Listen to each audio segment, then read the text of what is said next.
Причины появления храпа. Во время сна мягкое небо и язычок расслабляются. Если человек в этот момент дышит ртом, то проходящий воздух заставляет ткани гортани и глотки вибрировать. Производимые вибрации порождают этот звук. Также причинами появления храпа может служить заложенность носа или неудобное положение головы на подушке. Иногда храп помогает диагностировать некоторые заболевания. Из-за этого нужно обращаться к врачу. Это может быть одним из симптомов развития сердечно-сосудистого заболевания или проблем с дыхательными путями. Виды сна. Чтобы организм мог отдыхать после физических и умственных нагрузок, человеку требуется спать. С научной точки зрения сон делится на два этапа – медленный и быстрый. Последний начинается за 15-20 минут до окончательного пробуждения. Во время него активность организма увеличивается. Фактически при быстром сне он плавно просыпается.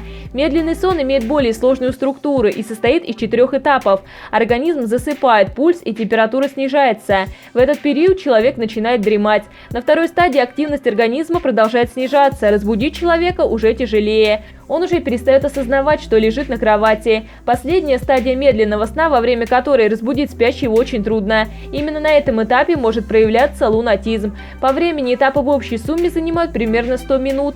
Таким образом, чтобы пройти все циклы медленного и быстрого сна, человеку нужно примерно 2 часа. Почему человек не просыпается во время храпа? Уже на первом этапе медленного сна человек слабо реагирует на окружение. Мозговая активность перестает снижаться. Если человек регулярно храпит, его мозг начинает воспринимать эти звуки как естественную обстановку и не пробуждается. Например, аналогичное явление происходит с людьми, живущими возле железной дороги. Слышать стук колес во время сна – это для них обычное дело.